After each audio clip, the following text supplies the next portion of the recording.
حضرت ابو ذر غفاری رضی اللہ تعالی عنہ سے مروی ہے، رسول اللہ صلی اللہ علیہ وسلم نے اللہ تبارک و تعالی سے روایت کرتے ہوئے فرمایا ہے کہ اللہ فرماتا ہے،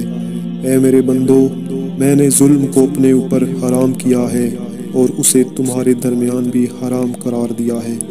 اس لیے ایک دوسرے پر ظلم زیادتی نہ کیا کرو۔ اے میرے بندو، تم سب گمراہ ہو مگر جسے میں ہدایت دوں، لہٰذا مجھ سے ہدایت مانگو، میں تمہیں ہدایت دے دوں گا۔ اے میرے بندو، تم میں سے ہر شخص بھوکا ہے مگر وہ جس کو میں کھانے کو دے دوں، سو مجھ سے کھانا طلب کرو، میں تمہیں کھانا دوں گا۔ اے میرے بندو، تم میں سے ہر کوئی ننگا ہے سوائے اس کے جسے میں لباس عطا کروں، سو تم مجھ سے لباس مانگو، میں تمہیں لباس پہنا دوں گا۔ اے میرے بندو، تم سب دن رات غلطیاں کرتے ہو اور میں سارے گناہ معاف کرتا ہوں، لہٰذا تم مجھ سے مغفرت طلب کرو، میں تمہیں بخش دوں گا۔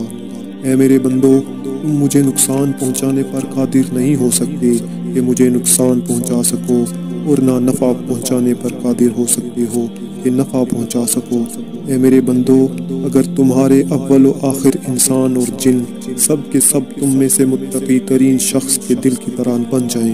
تب بھی میری حکومت میں اس سے کوئی اضافہ نہ ہوگا۔ اے میرے بندو، اگر تم میں سے اول و آخر انسان اور جن سب کے سب کسی بدترین شخص کے دل کی طرح بن جائیں، تب بھی میری حکومت میں اس سے کمی نہ آئے گی۔ اے میرے بندو، اگر تم میں سے اول و آخر جن اور انسان سب کے سب ایک جگہ کھڑے ہو کر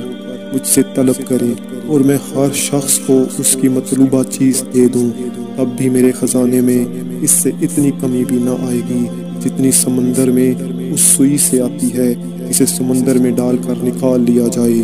اے میرے بندو، یہ تمہارے اعمال ہیں جنہیں میں تمہارے لیے محفوظ رکھتا ہوں، پھر تمہیں اس کا پورا پورا بدلہ دوں گا۔ اس لیے جو اچھے کام کی توفیق پائے تو چاہیے کہ اللہ کی حمد و ثنا کرے، اور جو اس کے علاوہ یعنی بدعمالیاں پائے تو چاہیے کہ صرف اپنے نفس کو ملامت کرے۔